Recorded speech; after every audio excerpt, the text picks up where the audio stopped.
আয়তার বাবা রান্না করেছে চিকেন বিরিয়ানি আজকে বাসমতি চালের।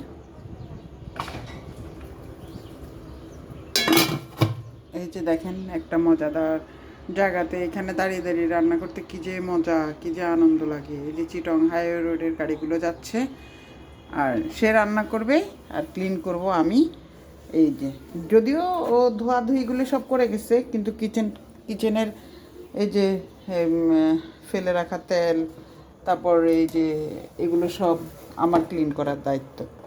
এই আর কি করে দিচ্ছি, যদিও সব করে গেছে ও টুকটাক। তারপরে পুরুষ মানুষের কাজ বলে কথা।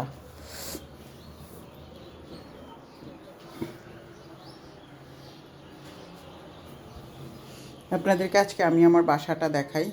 এই যে আমার কিচেন, এটা কিচেন থেকে শুরু করলাম। আমি এখনও সিলিন্ডারই রান্না করি, যদিও এটা হচ্ছে চিটংয়ে মিরেশ্বরের বাসা, রাইস কুকারে রান্না বান্না হয়। আর এটা হচ্ছে যে ডাইনিংটা, অনেক আলো বাতাস বাসায়। আর এটা হচ্ছে একটা বেডরুম,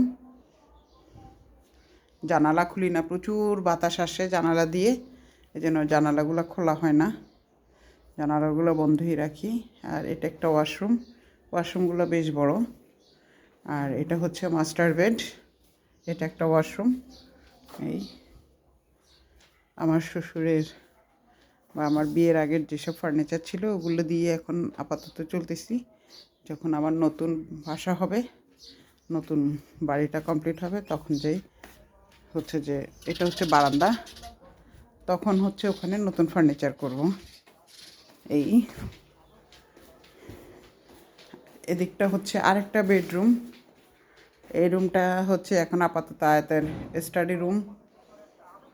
এই আর এখানে হচ্ছে আয়াতের বাবার, আয়াতের কম্পিউটার, আয়াতের বাবার ফটোকপি মেশিন, প্রিন্টার, পাশে একটা খাট। আমাদের সুন্দর করে এখানে বসে আড্ডা মারা হয় এই আর কি। আর আমার শ্বশুরের ট্রাঙ্কগুলো, এই আর কি।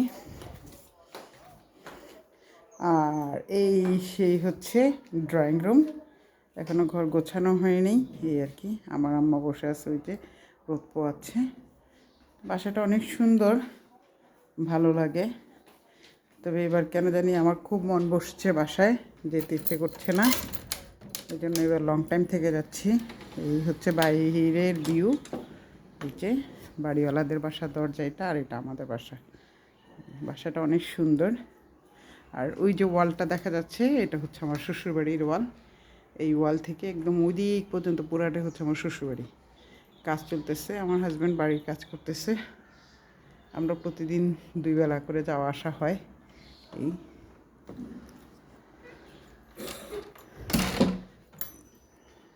তো কেমন লাগলো আমার আমার বাড়ি, আমার বাসা, আমার ঘর টুকটাক করে গোছানোর চেষ্টা করছি, এই আর কি। দোয়া করবেন সবাই। আল্লাহ হাফেজ।